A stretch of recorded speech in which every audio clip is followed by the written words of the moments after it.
صليت على إبراهيم وعلى آل إبراهيم في العالمين إنك حميد مجيد. أعوذ بالله من الشيطان الرجيم. بسم الله الرحمن الرحيم. يا أيها الذين آمنوا لا تدخلوا بيوتا غير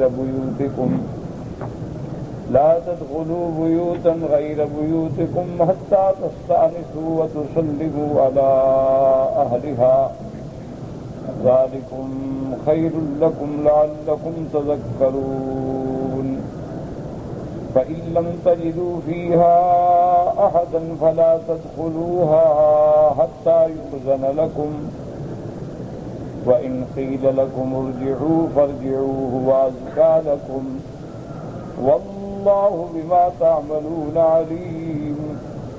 ليس عليكم جناح أن تدخلوا بيوتا غير مسكونة فيها متاع لكم والله يعلم ما تبدون وما تكتمون. قال المؤلف والمفسر رحمه الله تعالى: وقال ابن أبي حاتم حدثنا أبي قال حدثنا أبو بكر بن أبي شيبة قال حدثنا عبد الرحمن بن سليمان عن واصل بن الصائب حدثني أبو ثورة بن أخي أبي أيوب عن أبي أيوب قال قلت يا رسول الله صلى الله عليه وسلم هذا السلام فما الاستئناس؟ قال يتكلم الرجل بتصبيحة أو تكبيرة أو تحميدة ويتنحنح فيؤذن أهل البيت. هذا حديث غريب. ابو بصر رحمۃ اللہ علیہ استئذان و استئناس پہ ابی ایوب سے یہ روایت کرتے ہیں کہ میں نے حضور صلی اللہ علیہ وسلم سے پوچھا کہ یا رسول اللہ، یہ تو ہمیں سمجھ آیا کہ قرآن پاک میں حتی تستأذنوا وتسلموا علی اہلہا، تو سلام کا مطلب تو ہم سمجھتے ہیں کہ السلام علیکم کہیں، لیکن قرآن پاک نے یہ جو فرمایا کہ حتی تستأنسوا، تاکہ جان پہچان ہو، ایناس ہو، انس، اس سے کیا مراد ہے؟ حضور صلی اللہ علیہ وسلم نے فرمایا قال یتکلم الرجل بتصبیحۃ، کہ انسان کو چاہیے کہ وہ صرف السلام علیکم نہیں بلکہ سبحان اللہ، الحمد للہ، اللہ اکبر، ایسے یعنی کلمات تسبیح، تحمید، تحلیل بھی کہے تاکہ گھر والوں کو تسلی ہو. تستانس استئناس سے ہے. استئناس کا معنی ہوتا ہے معانست. معانست کا معنی ایک دوسرے سے انس پیدا ہو، یعنی نفرت پیدا نہ ہو بلکہ تسلی ہو کہ وہی آنے والا جو ہے اچھا آدمی ہے. جیسے کہ سیدہ مریم علیہ السلام نے جب دیکھا تھا تو حضرت جبریل علیہ السلام چونکہ انسان کی شکل میں تھے تو بی بی نے جب دیکھا تو فرمایا قالت انی اعوذ بالرحمن منک ان کنت تقیا قال انما انا رسول ربک. تو فوراً آپ نے جواب دیا کہ میں تو آپ کے اللہ کا بھیجا ہوا انسان ہوں، پیغام لا رہا ہوں، فرشتہ ہوں، آپ کیوں گھبراتی؟ تو ایناس پیدا ہو جاتا ہے جب آدمی اچھا، ویسے بھی آدمی کو اچھا ذکر اللہ کا کر رہا ہے، سبحان اللہ، الحمدللہ، تو گھر والے بھی سمجھتے ہیں کہ بھی کوئی فاسق فاجر یا ایسا برا آدمی تو نہیں ہے نا جو گھر کے دروازے پہ بھی کھڑے ہوئے اللہ کا ذکر کر رہا ہے. تو معنی یہ ہے کہ اچھا آدمی ہے، اس سے ہمیں کوئی نقصان نہیں پہنچے گا. لیکن مفسر رحمۃ اللہ علیہ فرماتے ہیں کہ حضور پاک صلی اللہ علیہ وسلم نے فرمایا یتکلم الرجل بتصبیحۃ، سبحان اللہ کا، او تکبیرۃ، یا تکبیر کا، او تحمیدۃ، یعنی حمد کا ہے الحمدللہ، یا یتنحنح کہ کھانسی تھوڑی سی یعنی عارضی، تاکہ ان کو تسلی ہو جائے. فیؤذن اہل البیت، پھر گھر والے اجازت دیں تو داخل ہو. لیکن اس سند کے اندر غرابت ہے. وقال قتادہ رحمہ اللہ تعالی فی قوله تستأنسوا، حضرت قتادہ رحمۃ اللہ علیہ فرماتے ہیں کہ تستانسوا کا معنی کیا ہے؟ هو الاستئذان ثلاثا، یعنی کہ بس ایک دفعہ کا ادخل عن فلان نہیں، 3 دفعہ اذن مانگے، تاکہ بار بار اذن مانگنے سے آدمی آواز پہچان لیتا ہے، نام پہچان لیتا ہے، اور گھر میں اپنا اہتمام بھی کر لیتا ہے، عورتیں ہیں بھی ایک طرف ہو جائیں گی. فمن لم يؤذن له منهم فليرجع، اور اگر اذن نہ ملے تو واپس آ جائے۔ تو یہ بھی استیناس ہے کہ بھی نہیں ضد کر کے نہیں میں تو کھڑا ہوں، بھائی اجازت نہیں ہے تو اس کا منع ہے، وہ مجبور ہے، ملنا نہیں چاہتا ہے، تو آپ واپس آ جائیں، بعد میں دیکھ لیں، نہیں بیٹھ جائے دروازے پہ، میں تجھے بیٹھا ہوں، تو یہ غلط بات۔ اما الاولی فلیسمع الحی، بعض علماء فرماتی ہیں کہ جب پہلی دفعہ کہے گا السلام علیکم تو ساتھ ہمسائے کے جو گھر ہیں وہ بھی تو سن لیں گے نا کہ بھی کوئی بندہ آ رہا ہے، پوچھ رہا ہے، اسلام کر رہا ہے۔ وَأَمَّا الثَّانِيَةُ فَلْيَأْخُذُوا حِذْرَهُمْ، اب جب دوسرے دفعہ اذن مانگے گا السلام علیکم تو وہ لوگ جو ہیں وہ تیار ہو جائیں گے۔ وَأَمَّا الثَّالِثَةُ، جب تیسری دفعہ کہے گا السلام علیکم فَإِن شَاءَ أَذِنُوا وَإِن شَاءَ رُدُّوا، اب ان کی مرضی ہے کہ وہ اجازت دیں یا مرضی ہے کہ وہ انکار کر دیں، کیونکہ 3 دفعہ میں حکمت ہے کہ پہلی دفعہ جب آدمی جاتا ہے اور نیا ہے تو کھڑا ہے دروازے پر سلام کر رہا ہے تو ساتھ والا، دائیں والا، بائیں والا، سامنے وہ بھی سمجھ دیتے کہ کوئی بندہ ان کو ملنے آیا، اور دوسری دفعہ جب سلام کرے گا تو گھر والے ذرا تیار ہو جائیں گے، بعض اوقات وہی مجلس ہے اور اس میں عورتیں بیٹھی ہوتی ہیں تو وہ اٹھ کے اندر چلی جائیں گی، اور تیسری دفعہ میں اب وہ ذہن تیار ہو جائیں گے کہ اس بندے کو ہم اجازت دیں یا ہم اس کو اجازت نہ دیں۔ اسی لیے رحمت دو عالم سیدنا محمد مصطفیٰ صلی اللہ علیہ وسلم کی عادت مبارک تھی، اذا تکلم ثلاثا، آپ جب کوئی بات بیان فرماتے تو اس بات کو 3 دفعہ بیان فرماتے۔ علماء نے لکھا ہے اس میں حکمت تھی کہ جو حضور کے سامنے تب صحابہ تھے جو ذہین ہیں وہ پہلی دفعہ سمجھ جاتے، جو درمیانہ ذہن کے آدمی تھے وہ دوسری دفعہ سمجھ جاتے، اور جو بالکل بیچارہ یعنی کم ذہن کا آدمی ہے وہ بھی تیسری دفعہ، جب ایک بات کو 3 دفعہ دہرائیں گے وہ سمجھ جائیں گے۔ تو اس لیے اس اجازت مانگنے کے لیے بھی کم از کم 3 دفعہ اجازت مانگیں، مل جائے داخل ہوں، نہ ملے واپس آ جائیں، اور اگر اجازت نہ ملے تو اس سے برا نہ منائیں کہ ہر آدمی کے حالات ہیں، ہر آدمی کی مجبوریاں ہوتی ہیں۔ اور اس کے بعد مفسر رحمۃ اللہ علیہ فرماتے ہیں وَلَا تَكْفَنَّ عَلَىٰ بَابِ قَوْمٍ رُدُّوكَ عَنْ بَابِهِمْ، اور اگر انہوں نے اجازت نہیں دی تو واپس لوٹاؤ، جیسے کہ آپ نے قرآن پاک میں پڑھا ہے کہ اگر وہ کہیں کہ بھئی ابھی لوٹ جاؤ بعد میں آنا تو آپ لوٹ آئیں، یہ نہیں کہ ان کے دروازے پہ جم کے بیٹھ جاؤ، فرمایا کہ یہ غلط بات ہے۔ جب انہوں نے تمہیں اجازت ہی نہیں دی پھر دروازے پہ بیٹھنے کا کیا مطلب ہے؟ فَإِنَّ لِلنَّاسِ حَاجَاتٌ وَلَهُمْ أَشْغَالٌ وَاللَّهُ أَوْلَىٰ بِالْعُذْرِ، کیونکہ ہر آدمی کے کام ہوتے ہیں، ہر آدمی کی حاجات، وہ ہو سکتا ہے بیچارہ اپنے کسی کام میں مشغول ہے یا اس وقت وہ باہر نکلنا نہیں چاہتا ہے، کوئی مجبوری ہے اس کی، تو اس کو بلا وجہ تو جبر نہ کرو کہ میں جی بیٹھا ہوں دروازے میں جب تک نہیں اجازت دو گے، تو یہ زیادتی ہے۔ تو اسلام نے ہمیں آداب سکھائے ہیں کہ کسی کے گھر میں اگر جانا ہے اجازت لیں، سلام کریں، اچھی بات کریں، اذن مل جائے داخل ہوں، نہ ملے واپس آ جائیں۔ وقال مقاتل بن حيان في قوله يا أيها الذين آمنوا لا تدخلوا بيوتا غير بيوتكم حتى تستأنسوا وتسلموا على أهلها، كان الرجل في الجاهلية إذا لقي صاحبه لا يسلم عليه ويقول حييت صباحا وحييت مساء، وكان ذلك تحية القوم بينهم، وكان أحدهم ينطلق إلى صاحبه فلا يستأذن حتى يقتحم ويقول قد دخلت ونحو ذلك، فيشق ذلك على الرجل ولعله يكون مع أهله، فغير الله ذلك كله في ستر وعفة وجعله نقيا نزها من الدنس والقدر والدرن۔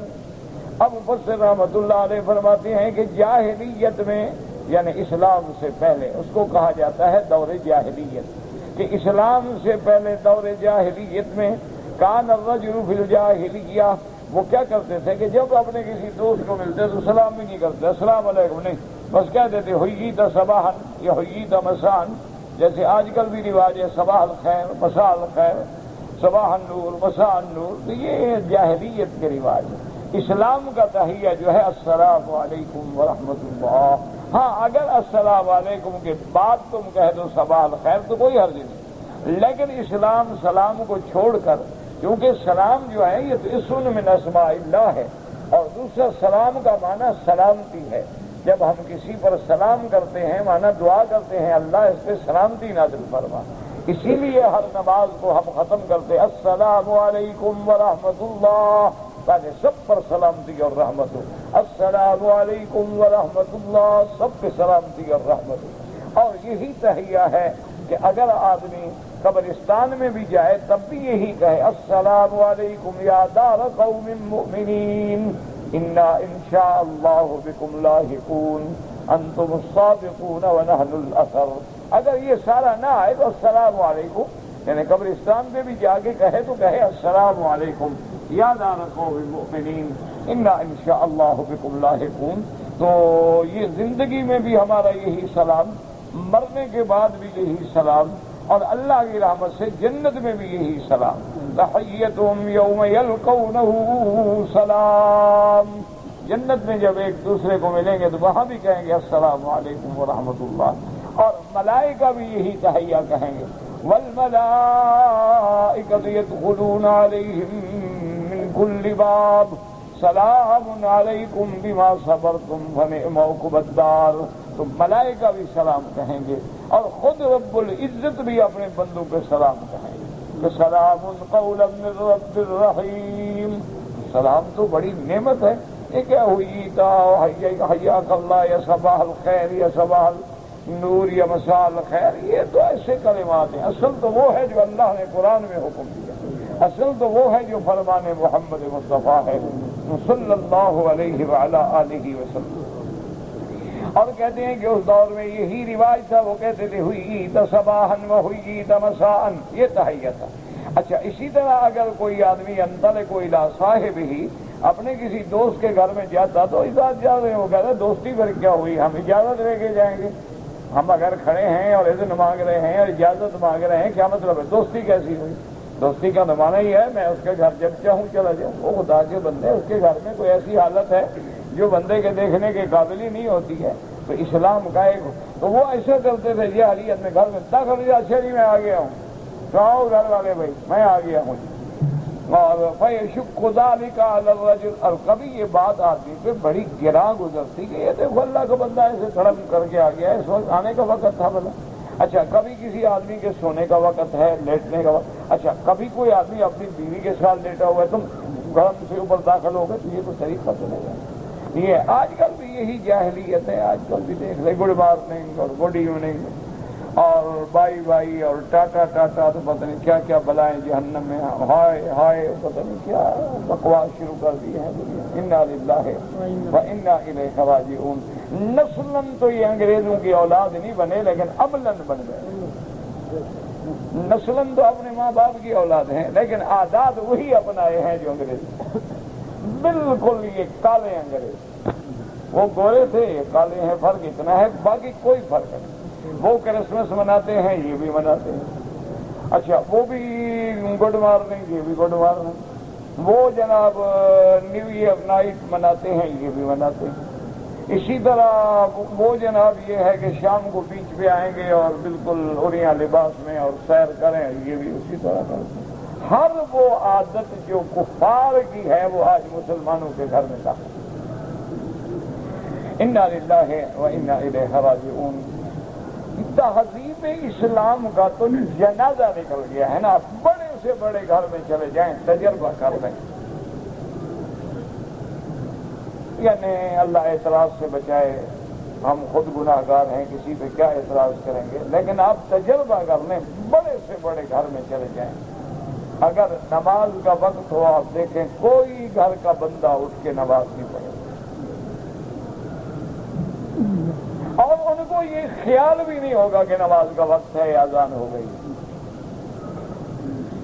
اچھا اور اگر تو آپ نے ارادہ ظاہر کر بھی دیا نا کہ میں نے نماز پڑھنی ہے اور دو تین آدمی ہوں نا، تو گھر والوں کو کوٹھی والوں کے لیے عذاب آ جاتا ہے، مسلح وغیرہ تو ان کے پاس ہوتے نہیں، پھر وہ بیچارے بیڈ شیٹ نکالتے ہیں، بستروں کی چادریں دھلی ہوئی بس بچھا دی، چلو یہ مولوی ہیں گلے پڑ گئے ہیں جان چھوڑے۔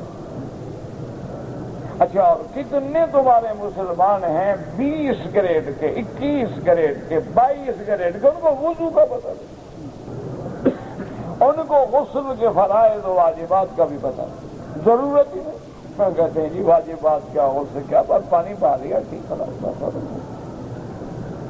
میں نے آپ کو شاید پہلے بھی سنایا تھا، ایک دفعہ ہم نیو یارک میں تھے تو وہاں ایک دوست نے دعوت کی اور بڑا مجبور کیا کہ آپ ضرور آئیں۔ انہوں نے کہا جی وہ سید ہے اور کافی عرصے سے یہاں رہتے ہیں، ڈاکٹر بھی ہے شاید، وہ اس نے گھر بنایا ہے اور بس اس کی خوشی ہوگی کہ وکیل صاحب بھی آج میرے گھر میں آ جائیں۔ میرے گھر میں جانے سے کیا ہوگا، بہرحال چلے گئے۔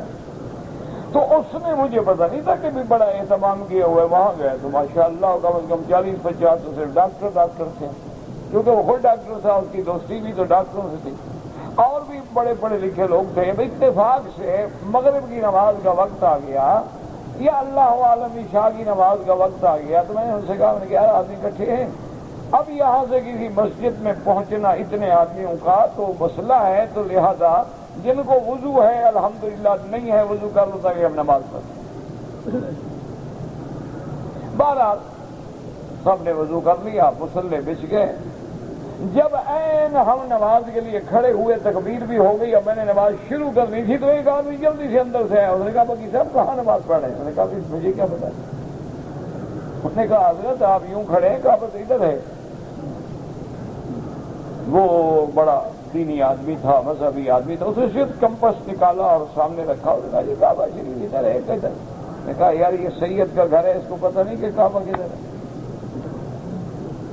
اس کو پتہ ہی نہیں کہ کعبہ شریف کدھر ہے۔ اچھا پھر 30-40 اور وہ بھی جاہل نہیں، سب پڑھے لکھے ڈاکٹر، کوئی بھی نہیں کہتا بھی غلط کھڑے ہو۔ وہ تو اللہ اس کو جزا دے، کوئی ایک بندہ بیچارہ دوڑتا ہوا وہ بھی یعنی دعوت میں آ رہا تھا، اس نے دیکھا نا ہماری صفیں بنی ہوئی تو بھاگا بیچارہ گاڑی چھوڑ کے۔ میں نے کہا کدھر آپ نماز پڑھ رہے ہیں؟ کعبہ شریف تو بالکل الٹ میں ہے۔ اب کسی نے کہا جی نہیں، انہوں نے کہا بھائی یہ میرے پاس کمپس ہے قبلہ کا، بلال نکالا رکھا، انہوں نے کہا بتاؤ۔ اچھا جی ہمیں سمجھ نہیں آیا۔ کیا سمجھ نہیں آیا بھائی تم جو مکان بنا رہے ہو تمہیں پتہ نہیں کعبہ کدھر ہے؟ مکان بنتے بنتے بھی سال لگا ہوگا، تو پورا سال تم اپنے گھر آتے رہے جاتے رہے، کبھی خیال ہی ضرورت ہی نہیں آئی نا جو سوچے کہ کعبہ کدھر ہے۔ انا للہ و انا الیہ راجعون۔ اللہ تبارک و تعالی ہمارے حال پہ رحم کرے۔ اچھا آج آپ تجربہ کریں، آپ گھر میں جائیں، آپ کا جو 4-5-6-7 سال کا بچہ ہو نا جی، اس سے موبائل کے جتنے نئے ماڈل ہیں نا سب کے نمبر یاد سن لو، جتنے نئے کیمرے آئے ہیں ڈیجیٹل سب آپ کو بتا دے گا، جتنے ٹیلی ویژن پہ چینل آتے ہیں وہ سب آپ کو سمجھا دے گا، ریموٹ کیسے کام کرتا ہے وہ آپ کو سمجھا دے گا۔ میں اپنا موبائل چھوٹے بچے کہتے ہیں یار مجھے ٹھیک کر کے تو مجھے پتہ نہیں لگتا، اس کو آتا ہے مجھے نہیں آتا۔ اچھا اس سے کہو کہ جناب مہربانی فرما کے ہمیں دعائے قنوت سنا دو، کہے گا یہ کیا ہوتی ہے؟ جب باپ کو نہیں آتی تو بیٹے کو کیسے ہے، شوہر کو نہیں آتی تو بیوی کو کیسے ہے؟ بس آ جاتے ہیں، نماز ہو رہی ہے، لوگ کھڑے ہیں یہ بھی کھڑے ہیں، لوگ رکوع میں جا رہے ہیں یہ بھی دیکھ رہے ہیں، چلو ہم بھی رکوع میں چلے جاتے ہیں، لوگ اٹھ رہے ہیں یہ بھی، لوگ حجر اسود سے طواف شروع کریں گے، کل وہی مقام ابراہیم سے شروع کریں گے، سارے ادھر سے شروع کریں گے۔ وہ تو ایک روٹین ہے نا جی، دیکھ رہے ہیں نا کہ جی اچھا بھائی جیسے لوگ کریں گے۔ احرام باندھا ہے اس نے بھی بغل نکال لی، کوئی احساس نہیں۔ اچھا احرام سے پہلے 2 رکعت پڑھیں، سب سر ننگے کھڑے ہیں، اللہ اکبر۔ وہ ابھی تمہارا احرام شروع ہی نہیں ہوا تو سر سے کپڑا کیسے اتار لیا؟ وہ نیت کرو گے لبیک پڑھو گے تو احرام شروع ہوگا نا، تو 2 رکعت احرام سے پہلے پڑھ رہے ہو، اس میں اپنی نماز کو بلا وجہ سر سے کپڑا اتار کے مکروہ کیوں کر رہے ہو؟ اچھا احرام مکمل ہو گیا، عمرہ ہو گیا، صفا ہو گئی، طواف ہو گیا، سر منڈا لیا، واپس آئے، نماز کا وقت ہے، کھڑا ہے پھر بھی سر ننگا کھڑا ہے، اللہ اکبر۔ تم نے سر منڈا لیا، احرام کھل گیا تو کیا کروڑ ہو اچھی طرح؟ نہیں ضرورت نہیں نا جی، مقصد ہے کہ دین اسلام کے احکام جو ہیں وہ اتنا غیر ضروری ہے کہ اس کے پوچھنے کی، سمجھنے کی، جاننے کی، یاد رکھنے کی ضرورت ہی نہیں، ورنہ کون نہیں، ہر آدمی پڑھا لکھا ہے۔ ماشاءاللہ سب سمجھ سکتے ہیں، ایک دن کتاب پڑھ لیں سارے مسئلے یاد ہو جائیں گے، لیکن ضرورت ہی نہیں۔ اس لیے جاہلیت کی یہ رواج تھے کہ بس داخل ہو جاتے تھے گھروں میں اور پوچھتے نہیں تھے، لیکن میرے اللہ نے وَلَعَلَّهُ يَكُونُ غَالِي وَغَيَّرَ اللَّهُ ذَلِكَ كُلَّهُ، اللہ پاک نے یہ ساری عادات جاہلیت کو بدل ڈالا۔ اللہ تبارک و تعالی نے مسلمانوں کو ستر اور عفت کے مسائل سمجھائے تاکہ آدمی ہر حال میں پاک ہو، ہر حال میں صاف ہو، اس پہ کسی قسم کا اعتراض نہ لگ سکے، کسی قسم کی کوئی میل، کوئی گندگی، کوئی درد بھی میل کو کہتے ہیں کہ یعنی کسی قسم کا اعتراض بھی نہ۔ آپ دیکھیں نا، آپ اجازت نہ لیں، مثلا آپ نے دوستی ہے آپ رات کو 12 بجے آئے، اجازت لی گھر میں بس داخل ہو گئے، آپ کے بعد اچھا اندر کوئی بھی نہیں، اس کی بیوی تھی اکیلی، اب آپ کو احساس بھی ہوا، آپ نکلے، اس کا شوہر آ گیا، وہ کیا سمجھے گا کہ آپ میری عدم موجودگی میں کیسے اندر چلے گئے؟ تو فتنہ شروع ہو گیا، حالانکہ آپ کی بھی کوئی نیت بری نہیں تھی، نہ نعوذ باللہ اس عورت کی کوئی نیت بری تھی، صرف اسلام کے حکم کو آپ نے چھوڑا۔ اگر آپ کھڑے ہوتے، اجازت مانگتے ہو، بتا دیتی کہ بھی آپ کا بھائی گھر میں نہیں، آپ واپس آ جاتے، بات ختم ہوتی، کسی قسم کا اعتراض ہی نہ ہو۔ اب جو آدمی دیکھے کہ میری عدم موجودگی میں ایک آدمی آتا ہے اور گھر میں بیٹھا ہے اور میری بیوی چائے پیش کر رہی ہے، ماشاءاللہ چاکلیٹ پیش کر رہی ہے اور بڑی بڑی اس کی خدمات ہو رہی ہیں، چاہے آپ کتنے صاف ہوں، دلوں میں تو میل آ گئی کہ بھائی یہ کیا طریقہ ہے۔ اور آج کل تو جناب اللہ معاف فرمائے، اللہ معاف فرمائے، فلمیں دیکھ دیکھ کر ہماری بیٹیاں اتنا آگے بڑھ گئی ہیں کہ برف کے کیوب بناتے ہیں نا جی، چھوٹے ٹکڑے، تو وہ دل کی شکل کے بناتے ہیں، کوئی دل کی شکل کا ہوگا، کوئی انسانی شکل کا ہوگا، اور پھر وہ آپ کے گلاس میں ڈالیں گے تو اشارہ ہوگا کہ دیکھو میں دل ڈال رہی ہوں۔ انا للہ و انا الیہ راجعون، یہ کہہ سکتے ہیں اور کیا کہہ سکتے ہیں؟ ماں سوا اللہ کے آگے رونے کے بلا مولوی کیا کر سکتا ہے؟ یا اب ہماری باتیں کون سنتا ہے؟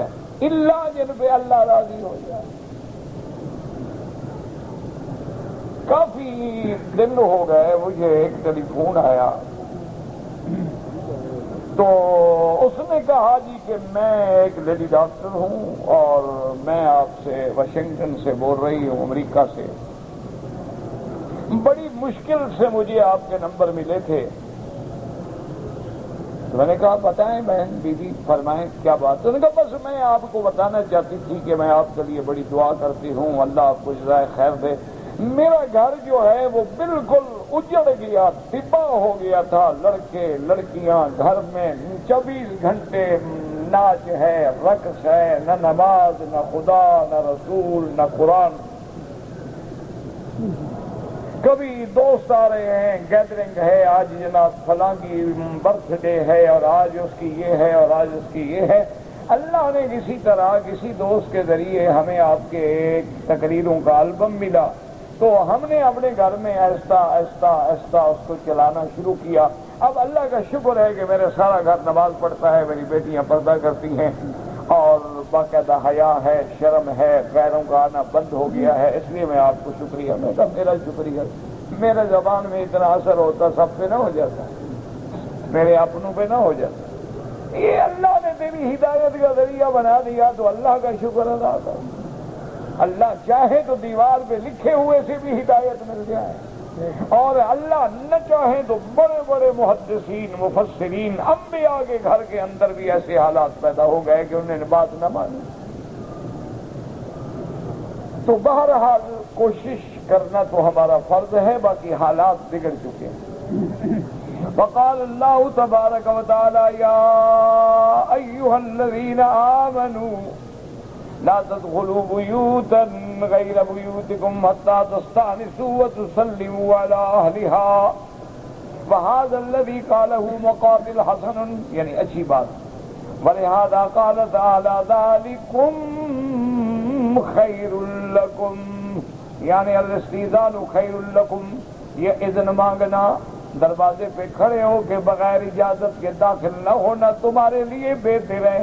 وخیر من الطرفین للمستأذن ولأہل البیت، تیرے لیے بھی خیر ہے، گھر والوں کے لیے بھی خیر ہے۔ جب تم اسلام کے حکم پہ چلو گے تو اللہ تبارک و تعالیٰ دونوں کے لیے خیر بنا دیں گے۔ لعلکم تذکرون، تاکہ تم نصیحت پکڑو کہ اللہ نے یہ حکم کیوں دیے ہیں، تیرا بھلا ہے نا، اللہ کو کیا ضرورت ہے؟ تم اجازت مانگو نہ مانگو، تمہارے گھر میں بربادی آئے، تباہی آئے، خدا کا کیا ہے؟ ساری مخلوق ختم ہو جائے، اللہ کا کیا نقصان؟ یہ ساری چیزیں اللہ نے تیرے لیے، تیری بہتری کے لیے، تاکہ تیری عزت محفوظ رہے، تیرا گھرانہ محفوظ رہے، چادر چار دیواری کا تحفظ رہے، اور مسلمان صاف ستھرا ہو، اس کی زندگی پہ کسی قسم کا کوئی اعتراض نہ ہو سکے۔ وقوله تعالی فإن لم تجدوا فيها أحدا فلا تدخلوها حتى يؤذن لكم وذلك لما فيه من التصرف في ملك الخير بغير إذنه فإن شاء أذن وإن شاء لم يأذن۔ اللہ نے فرمایا اگر گھر میں کوئی بندہ نہیں تو گھر میں داخل نہ ہوں، اور جب تک کہ تمہیں اجازت نہ ملے، کیوں کہ یہ اس کا گھر ہے، تیرا گھر تو نہیں ہے نا۔ جب اذن نہیں ہے تو بغیر دوسرے کے گھر میں کیسے تصرف کرو گے، دوسرے کے گھر کے اندر کیسے قدم رکھو گے؟ تو اس لیے شریعت نے حکم دے دیا ان قیل لکم ارجعوا فارجعوا هو ازکى لکم اذا ردوکم من الباب قبل الاذن او بعدہ، تمہاری اذن مانگنے سے پہلے یا اس کے بعد میں اگر گھر والوں نے کہا کہ بھئی ابھی لوٹ جائیں، گھر میں کوئی مرد نہیں ہے، تو آپ لوٹ جائیں، اسی میں تمہاری پاکیزگی ہے۔ یہ نہیں کہ ضد کر کے کہیں گے نہیں جی وہ دروازہ کھولے نا، مجھے دوسرا کمرہ کھول دے، میں وہاں بیٹھ جاتا۔ کیوں بھائی؟ جب گھر والے کہہ رہے ہیں کہ لوٹ جاؤ تو بس لوٹ جاؤ۔ واللہ بما تعملون علیم۔ وقال قتادہ قال بعض المہاجرین فقد طلبت عمری کلہ هذه الآیہ، بعض مہاجرین صحابہ فرماتے تھے کہ ساری زندگی ہمیں تمنا رہی کہ اس آیت پہ عمل ہو جائے، کہ ہم جائیں اور کوئی ہمیں کہے کہ لوٹ جاؤ، لیکن کسی نے کہا نہیں تو ہم عمل بھی نہ کر سکتے، کوئی کہتا تو ہم عمل کرتے نا کہ لوٹ جائیں۔ اس کے بعد فرماتے ہیں وبعد ان استاذن على بعض اخوانی فیقول لی ارجع فارجع وانا مغتبط، کہتے ہیں میں ہمیشہ یہ سوچتا رہا، چاہتا رہا کہ جب میں کسی دوست کے گھر میں، بھائی کے گھر میں جاؤں، وہ مجھے کہیں لوٹ جاؤ، میں لوٹ جاؤں تاکہ میرا اس آیت پہ عمل ہو جائے، لیکن کبھی کسی نے نہیں کہا۔ وَإِن قِيلَ لَكُمْ ارْجِعُوا فَارْجِعُوا هُوَ أَزْكَىٰ لَكُمْ وَاللَّهُ بِمَا تَعْمَلُونَ عَلِيمٌ۔ وقال سعید بن جبیر فی الآیہ لا تقفوا علی ابواب الناس، لوگوں کے دروازے پہ کھڑے نہ رہو، اذن مل جائے داخل ہو جاؤ، نہ ملے لوٹ جاؤ۔ کیوں آپ دروازے پہ کھڑے رہیں گے؟ دیکھنے والے کہ پتہ نہیں کیوں کھڑا ہے، کیوں کھڑا ہے، کیوں کھڑا ہے، ہزار باتیں دماغ میں پیدا ہوں گی، تو کسی کو موقع ہی نہ دو، اذن مل جائے داخل ہو جائے، نہ ملے چلے جائیں۔ وقوله ليس عليكم جناح أن تدخلوا بيوتا غير مسكونة، هذه الآية الكريمة خص من التي قبلها، وذلك أنها تقتضي جواز الدخول البيوت التي ليس فيها أحد إذا كان له متاع فيها بغير إذن، كالبيت المعد للضيف إذا أذن له فيه أول مرة كفى۔ اب مفصل فرماتے ہیں کہ اس آیت کریمہ میں اللہ نے ایک حکم دیا کہ ایسے گھروں میں داخل ہونا بغیر اذن کے بھی جائز ہے جس میں کوئی نہ رہتا ہو، جس میں کوئی نہیں رہتا، تمہارا سامان پڑا ہے، اٹھانا ہے، اس میں جا سکتے۔ اچھا کبھی ایسا ہوتا ہے کہ مہمان خانہ ہے اور مالک نے تمہیں اجازت دی ہے، مہمان خانے میں ٹھہرا دیا ہے، اور تمہیں پتہ ہے کہ مہمان خانے میں اور کوئی نہیں، صرف میں ٹھہرا ہوں، تو اب اذن لینے کی ضرورت نہیں، جا کے اپنا سامان تم اٹھا سکتے ہو۔ قال ابن جریج قال ابن عباس لا تدخلوا بیوتا غیر بیوتکم ثم نسخ واستثناء، یعنی اجازت نہیں مگر یہ استثناء ہے، ایسے گھر جن میں کوئی نہ رہتا ہو، لیس علیکم جناح ان تدخلوا بیوتا غیر مسکونۃ فیہا متاع لکم وقضى روان کرمۃ حضرت وقال آخرون ہی بیوت التجار کالخانات ومنازل الاسفار وبیوت مکہ وغیر ذلک۔ بعض علماء فرماتے ہیں کہ اس سے مراد یہ ہے کہ جیسے تجارتی کی دکانیں ہیں، مراکز ہیں، تو گویا وہ تو کھولے اسی لیے گئے نا کہ لوگ آئیں گے تو سودا لیں گے، یا مسافر خانے ہیں اسی لیے تو بنائے گئے، کوئی آئے اور مسافر خانے میں آ کے ٹھہرے، یا اسی طرح بعض علماء فرماتے ہیں کہ بیوت مکہ، کیونکہ بعض ائمہ کے نزدیک مکے کا گھر جو ہے وہ کرائے پہ دینا بھی جائز نہیں، وہ کہتے ہیں یہ مکہ تو سب کے لیے ہے۔ بہرحال فتویٰ یہ ہے کہ کرائے پہ لینا بھی جائز ہے، دینا بھی جائز ہے۔ یہ اس دور کی بات ہے جب عام سادہ گھر تھے، اب جب لوگ کروڑوں روپے لگا کے ہوٹل بنائیں گے تو ہمیں مفت کون ٹھہرائے گا، ایک صاف سی بات ہے، تو اس لیے اب فتویٰ اسی عالم۔ وقال مالک عن زید بن السمع بیوت الشعر، یعنی اس سے مراد ہے جو خیموں کے گھر ہوتے تھے، لیکن بہرحال وہ پہلے والی بات ٹھیک ہے کہ اگر ایسے گھر ہیں جن میں کوئی نہیں ٹھہرا ہوا، یا مثلا مہمان خانہ ہے اور مالک نے تمہیں ایک دفعہ اجازت دے دی ہے اور تمہیں تسلی ہے وہاں کوئی عورت نہیں، کوئی غیر نہیں، کچھ نہیں، اور تمہارا سامان بھی اندر رکھا ہے، تو بغیر اجازت کے داخل ہو سکتے ہیں، واللہ عالم۔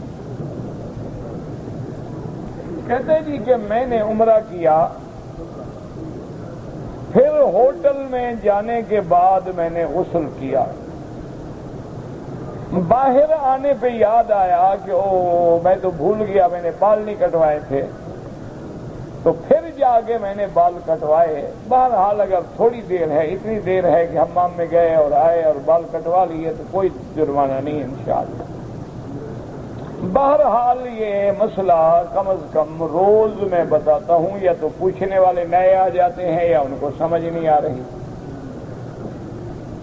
میرے عزیز گزارش یہ ہے کہ مثلا اب جو لوگ عمرے پہ آئے ہیں، کسی کی سیٹ آج ہے، کسی کی کل ہے، کسی کی 5 دن بعد ہے، انہوں نے شوال میں عمرہ کیا، واپس گھر چلے گئے، ان پہ کوئی جرم نہیں۔ یہ نہیں کہ حج فرض ہو گیا کیوں حج چھوڑ دیا، یہ بات۔ عمرہ کریں، 1 کیا ہے، 2 کیے ہیں، چلے جائیں، کوئی منع نہیں۔ نمبر 2 بات یاد رکھیں کہ جو لوگ مکے میں رہتے ہیں، یعنی اصل مکے والے ہیں، یا جو لوگ رمضان المبارک میں آ کے مکے میں رہ گئے، ان کے لیے بھی امام ابو حنیفہ رحمۃ اللہ علیہ کے نزدیک افضل یہ ہے کہ وہ شوال میں کوئی عمرہ نہ کریں، لیکن حج کریں گے تو ان کا حج مفرد ہوگا، ان کو حج کی بکری بھی نہیں دینی ہوگی۔ ان کو اشہر حج میں وہ فرماتے ہیں عمرہ نہیں کرنا چاہیے، کیونکہ تمتع اور حج قران جو ہے یہ ان لوگوں کے لیے ہے جو آفاقی ہیں، جو میقات کے باہر سے آتے ہیں۔ حرم میں رہنے والے، مکے میں رہنے والے یا میقات کے اندر رہنے والوں کے لیے نہ تمتع ہوتا ہے نہ قران ہوتا ہے۔ تمتع اور قران اسی کے لیے ہوتا ہے، ذالک لمن لم یکن اہلہ حاضر المسجد الحرام، کہ جن کا اہل جو ہے وہ مکے میں نہ رہتا ہو، حد حرم میں نہ رہتا ہو اور میقات کے اندر نہ رہتا ہو، ان کے لیے۔ اب مثلا ایک آدمی جدے رہتا ہے، ایک آدمی وادی جموم میں رہتا ہے، ایک آدمی وادی فاطمہ میں رہتا ہے، ایک آدمی مثال کے طور پر احدہ میں رہتا ہے، تو یہ سارے میقات کے اندر ہیں، کیونکہ میقات جو ہے وہ رابق ہے، میقات جو ہے وہ مدینہ منورہ ہے، میقات جو ہے وہ طائف ہے، میقات جو ہے وہ یلملم ہے۔ اس کے اندر رہنے والوں کے لیے حج افراد ہوتا ہے، تمتع نہیں ہوتا۔ اچھا، اب اتفاق کی بات ہے کہ مثلا ایک آدمی مستقل مکے میں رہتا ہے، مثلا میں رہتا ہوں، اللہ کی رحمت سے اللہ محروم نہ کرے، تو میں چلا جاتا ہوں پاکستان۔ اب میں پاکستان سے آ رہا ہوں شوال میں یا ذوالقعدہ میں، تو اب میری مرضی ہے میں تمتع کروں یا قران کروں، کیونکہ اب میں آفاق سے آ رہا ہوں، اب میں باہر چلا گیا نا۔ اب جب میں آ رہا ہوں تو اب میری مرضی ہے، میں چاہے حج مفرد کا احرام باندھ لوں، پھر مجھے حج تک احرام میں رہنا ہوگا، یا میں تمتع کا یعنی پہلے عمرے کا احرام باندھ لوں، آگے عمرہ کر کے احرام کھول دوں، 8 کو پھر حج کا انشاءاللہ احرام باندھوں، تمتع ہو جائے گا۔ یا میں عمرے اور حج کا ملا کے قران کا احرام باندھوں، چونکہ اب میں آفاقی ہو کے آ رہا ہوں، چاہے مکے میں رہتا تھا لیکن اب تو میں باہر سے آ رہا ہوں۔ بات کو سمجھو۔ اسی طرح جن لوگوں نے رمضان المبارک کے بعد مثلا عید منائی مدینے میں، اب جب وہ عید کے بعد آئے تو انہوں نے عمرہ کر لیا، عمرہ ان کا شوال میں ہو گیا۔ شوال جو ہے یہ حج کے مہینے ہیں، شوال، ذی القعدہ، ذی الحجہ، یہ حج کے مہینے۔ اچھا، اب مدینے سے آگے عمرہ کیا، پاکستان چلے گئے، ٹھیک ہے چلے جائیں، ان پہ کوئی جرمانہ نہیں۔ اگر وہ نہیں گئے، عمرہ بھی کر لیا، اب اس سال ان کے حج کرنے کا ارادہ ہے، تو اب صورت یہ بن گئی کہ ان کا عمرہ بھی ہو گیا حج کے مہینے میں اور اب حج بھی کریں گے۔ تو لہذا بعض ائمہ کرام حنابلہ رحمہم اللہ فرماتے ہیں کہ ان کا تمتع ہو گیا ہے، کہ انہوں نے عمرہ بھی کر لیا ہے اور حج بھی کر رہے ہیں، تو تمتع اسی کو کہتے ہیں، لہذا وہ ایک بکری حج تمتع کی ادا کریں گے اور کوئی جرمانہ نہیں۔ امام ابو حنیفہ رحمۃ اللہ علیہ فرماتے ہیں کہ ہاں اگر یہ آفاقی تھا، مثلا پاکستانی تھا، لیکن عید مدینے میں کرنے سے اس کو عمرہ کرنا پڑ گیا ہے، لیکن اس نے عمرہ اپنے میقات سے تو کیا نہیں ہے، اس کا میقات تو پاکستان سے آتے ہوئے آنا تھا، لہذا وہ کہتے ہیں اس کو عمرہ نہیں کرنا چاہیے تھا، کر لیا ہے تو ایک بکری دم جبر ادا کرے، لیکن حج اس کا مفرد ہوگا، اس کا تمتع نہیں بنے گا۔ تو یہ ائمہ میں موٹی بات یہ ہے کہ ایک بکری دے اور حج کرے، بس جھگڑے میں نہ پڑے، یا دم جبر ہے یا دم تمتع ہے، بکری تو دونوں امام کہہ رہے ہیں نا بھرے، اس میں تو کوئی جھگڑا نہیں ہے، ایک اس کو دم جبر قرار دے رہے ہیں، ایک اس کو دم تمتع قرار دے رہے ہیں۔ تو لہذا جن لوگوں نے رمضان المبارک کے بعد مدینے سے عمرہ کر لیا ہے، طائف سے عمرہ کر لیا ہے، وہ ایک بکری دینے کے لیے تیار ہے، اپنا حج کریں انشاءاللہ، اللہ سب قبول فرمائیں، سب کے لیے آسان فرمائیں۔ تو مسائل کو اچھی طرح دماغ میں بٹھاؤ، یا پھر یہ کرو کہ نہ اپنے آپ کو پریشان کرو اور نہ بلا وجہ ہمیں پریشان کرو، کیونکہ اب جو مسئلے آپ کو ہم بتا رہے ہیں انشاءاللہ اس حرم کے نکلنے کے بعد بھی آپ کو یاد نہیں ہوں گے، تو اس لیے جب حج قریب آ جائے گا نا، اس وقت پھر مسائل پوچھ لینا۔ اور جن لوگوں نے حج کرنا ہے ان کے لیے میری نصیحت ہے کہ وہ حج کے مسائل کی کتابیں لے لیں، اردو میں بھی موجود ہیں، عربی میں بھی موجود ہیں، انگریزی میں بھی موجود ہیں، اور ہر مسلک کے علماء کی کتاب لکھی ہوئی موجود ہے، حنفی علماء کی بھی موجود ہیں، شافعی علماء کی بھی موجود ہیں، حنبلی علماء کی بھی موجود ہیں، اہل حدیث حضرات کی بھی موجود ہیں۔ وہ جس مسلک سے تعلق رکھتا ہے وہ کتابیں لے کے اس کو بار بار پڑھو، بار بار پڑھو، ایک دفعہ پڑھنے سے کام نہیں بنے گا، ان کو بار بار پڑھو، اور جو بات سمجھ نہ آئے وہاں پنسل سے نشان لگا دو، اور کسی سمجھ والے سے، کسی عالم سے وہ جگہ سمجھ لو۔ جب 2 4 دفعہ 5 دفعہ پڑھو گے انشاءاللہ تمہارا حج صحیح ہو جائے گا۔ یہ نہ کرو کہ پڑے ہوئے ہیں، تکلیف بھی کر رہے ہیں اور جناب سوکھی روکھی بھی کھا رہے ہیں، لیکن حج کا مسئلہ نہیں سیکھ رہے، پھر کیا فائدہ ہوا حج کرنے کا؟ کہتا ہے جی کہ میں نے طواف کیا، لیکن طواف کے بعد 2 رکعت میں نے نہیں پڑھے، میں درس میں بیٹھ گیا، میں بھول گیا، اب یاد آ گیا، اب پڑھ لو، کوئی مسئلہ نہیں۔ طواف کے 2 رکعت جو ہیں افضل یہ ہے ہر طواف کے بعد 2 رکعت مقام ابراہیم کے پیچھے جا کے پڑھیں۔ مقام ابراہیم پہ رش ہے، جگہ نہ ملے حتیم میں پڑھیں، حتیم میں بھی رش ہے، جگہ نہ ملے تو طواف کی جو جگہ ہے ساری جگہ میں کسی جگہ پڑھ لیں، اگر یہاں بھی رش ہے حرم میں پڑھ لیں۔ اچھا، آپ نے 2 رکعت نہیں پڑھے، گھر پہنچ گئے، وہاں یاد آیا اوہ میں نے تو طواف کی 2 رکعت، گھر میں کھڑے کھڑے پڑھ لیں، کوئی بات نہیں۔ دین تو بڑا آسان ہے لیکن ہم نے اس کو مشکل بنا دیا، ہم نے ہر بات پہ اپنا دین کو اپنے سانچے میں ڈھالا۔ اب دیکھیں نا جی، مثلا ایک آدمی چاہتا ہے میں خیرات کروں، اور اس خیرات کا ثواب جو ہے اللہ میرے والدین کو یا دادا دادی نانا نانی باپ ماں رشتے داروں کو پہنچا دے۔ تو اس نے خیرات کی، اہتمام کیا، لیکن مولویوں نے ایسی پٹی پڑھائی ہے، اس نے کہا بالکل ثواب نہیں ہوگا جب تک مولوی کو بلا کے ختم نہ پڑھاؤ۔ اب دیکھو ہم نے اس کو مشکل بنا دیا ہے کہ نہیں؟ چاول ہمارے، گھی ہمارا، پیسہ ہمارا، محنت ہماری، ثواب کی کنجی مولوی کی جیب میں ہے۔ اب اس سے بڑی بے وقوفی ہے کچھ؟ تو ہم نے خود مشکل بنا دیا نا دین کو۔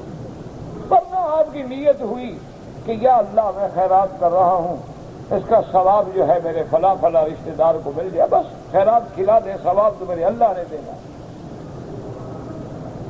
کوئی ختم پڑھنے کی ضرورت نہیں، کوئی ختم صغیر کی ضرورت نہیں، کوئی ختم کبیر کی ضرورت نہیں، کسی مولوی کو بلانے کی ضرورت نہیں ہے۔ آپ کی خیرات ہے، آپ کرنے والے، قبول کرنے والا میرا رب ہے۔ اب دیکھیں نا جی، طواف ہے اسلام میں۔ طواف کیا ہے؟ حجر اسود سے شروع کرو، بسم اللہ اللہ اکبر وللہ الحمد، 7 چکر کرو، 2 رکعت پڑھو، بس طواف اسی کا۔ اب اس کو ہم نے مشکل بنا دیا ہے نا۔ الشوط الاول اللہم اللہم انی اعوذ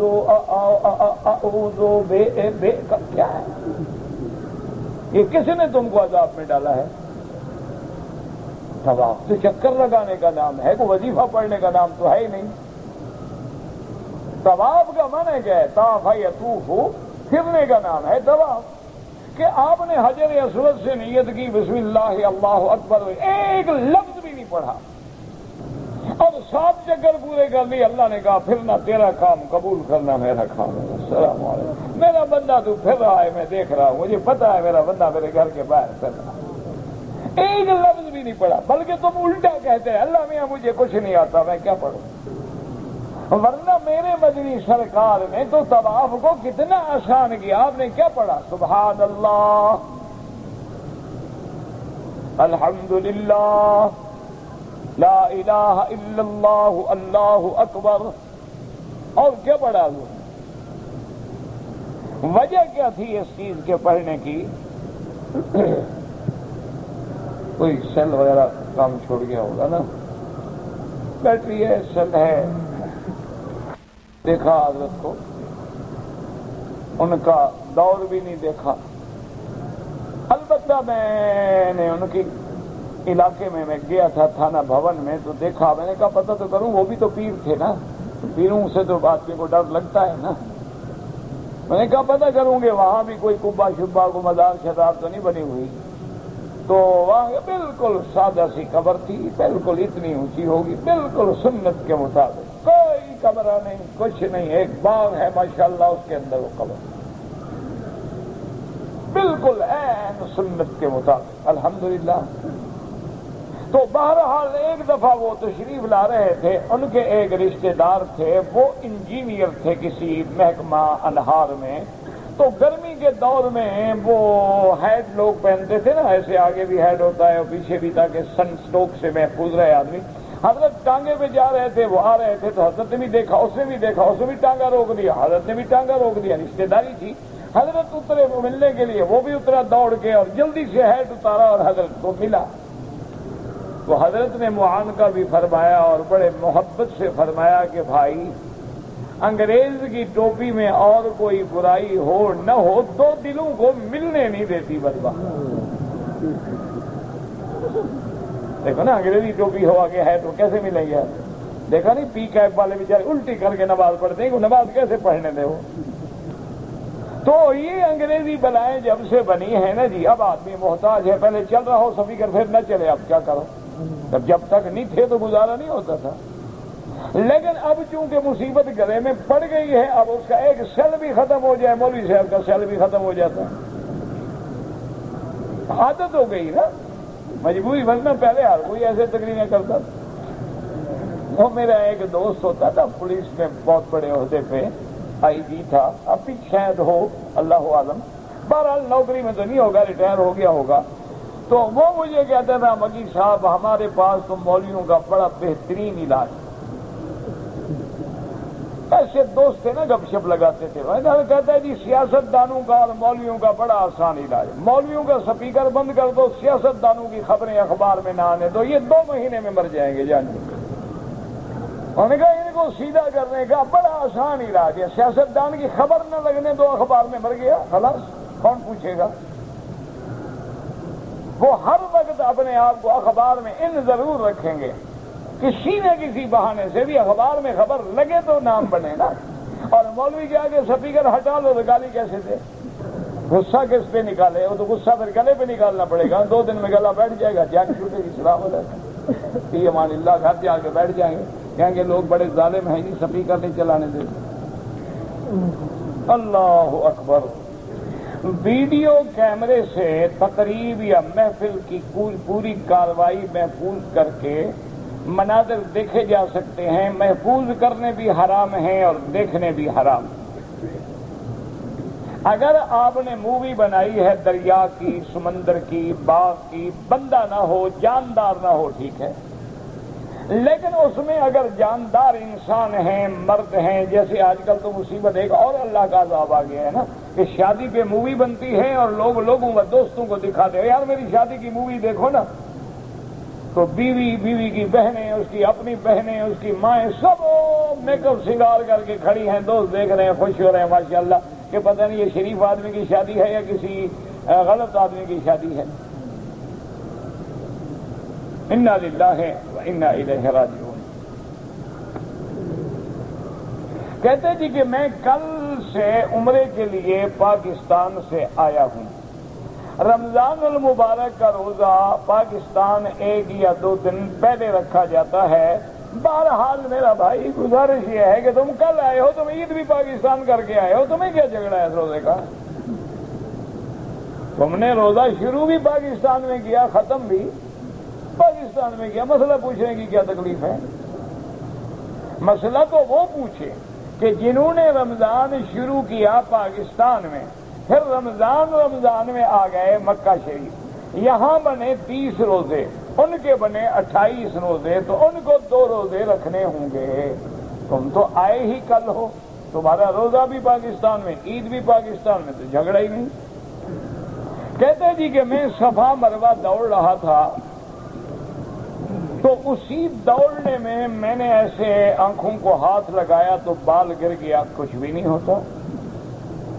یہ کہاں لکھا ہوا ہے کہ ہاتھ اگر وضو کرے آدمی بال گر جائے، کوئی مسئلہ نہیں، ہاتھ سر کو لگایا بال گر گیا، کوئی مسئلہ نہیں۔ بال یاد رکھو وہی گرتا ہے جو مردہ ہوتا ہے، زندہ بال کبھی نہیں گرتا۔ منع کیا ہے احرام میں کہ احرام کی حالت میں بال توڑو نہ، بال کاٹو نہ، اس طرح نہ پھیرو جب تک احرام سے فارغ نہ ہو جاؤ۔ یہ تھوڑا ہے کہ بال گر گیا تو گر گیا، اچھا خود حاجی گر جائے پھر کیا کرو گے؟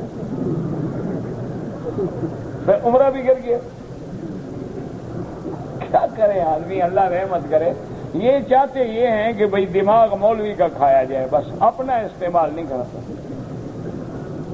وہ ایک ڈاکٹر کسی مریض کو سمجھا رہے تھے نا جی، اس نے کہا کہ جی آپ دوائی تو میں نے لے لی ہے، کیا کھاؤں؟ اس نے کہا بھائی جو مرضی ہے کھاؤ، بس یہ گھی وی اور چکناہٹ والی چیزیں، زیادہ میٹھا یہ نہ کھانا، باقی وہ 2 منٹ کے بعد پڑھو، اور جی حضرت وہ ذرا بتائیں کہ کیا کھاؤں؟ اس نے کہا ہر بلا کھاؤ، میرا سر نہ کھاؤ۔ تو آپ بھی مولوی کو بخشیں، اللہ کے بندے کون آدمی ہیں؟ وہ دیکھو نا، اب داڑھی ہے، وضو کریں گے، خلال کریں گے، کئی دفعہ بال گر جاتے ہیں، سانس میں کچھ بھی نہیں ہوتا۔ اگر کسی آدمی نے عورت کو طلاق دی جب وہ حاملہ تھی، اس نے گناہ کیا اور خلاف سنت کیا۔ سنت کے مطابق آدمی اس وقت طلاق نہ دے جب تک وہ حمل سے فارغ نہ ہو جائے، پاک نہ ہو جائے۔ اگر حیض میں ہے تو حیض سے پاک ہو جائے، اور اس پاکی میں میاں بیوی ایک دوسرے سے ملے بھی نہ، پھر طلاق دے۔ لیکن علماء فرماتے ہیں طلاق دینے والا گنہگار تو ضرور ہے، لیکن طلاق تو ہو جائے گی نا۔ اب دیکھو نا، اب بسم اللہ الرحمن الرحیم وضو کر کے ریوالور پکڑے، گولی مارے، لگ جائے گی، بغیر وضو کے بھی مارو تو گولی تو لگ جائے گی۔ گولی تو گولی ہے نا، وہ تو نہیں پوچھتی تمہیں وضو ہے کہ نہیں ہے۔ پاگل آدمی اپنی بیوی کو طلاق دے، پاگل ہونے کا فیصلہ تم نہیں کرو گے، وہ ڈاکٹر کریں گے۔ تم ہر کسی کو پاگل بنا دو، ڈاکٹروں کا بورڈ بیٹھنے کے بعد اگر فیصلہ کرے گا تو اس کو حق ہے کہ قاضی کی کورٹ میں جا کے خلو لے لیں، کیونکہ پاگل آدمی کا کیا اعتبار ہے۔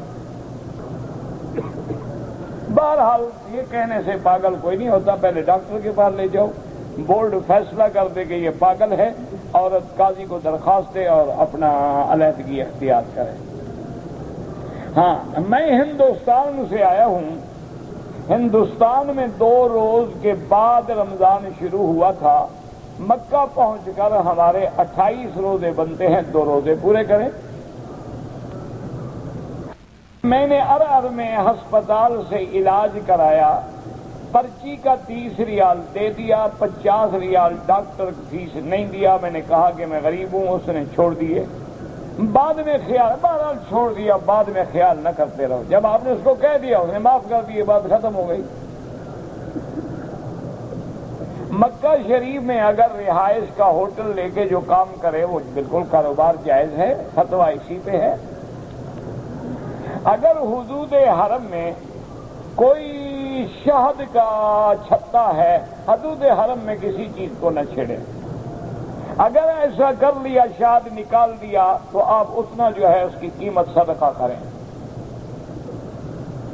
ہومیوپیتھک کی دوا استعمال کر سکتے ہیں، اصل مسئلہ یہ ہوتا ہے کہ اس میں چونکہ الکحل ہوتا ہے، لیکن بطور دوا کے استعمال کرنا منع نہیں ہے۔ ہومیوپیتھک کی دوائی بھی استعمال کرنا جائز ہے، اس کی 2 وجہ ہیں، ایک تو بیماری کی ضرورت ہے، اور دوسرا وہ الکحل جو ہے اپنے اصل میں نہیں رہتا، وہ چینج ہو جاتا ہے، تبدیل ہو جاتا ہے۔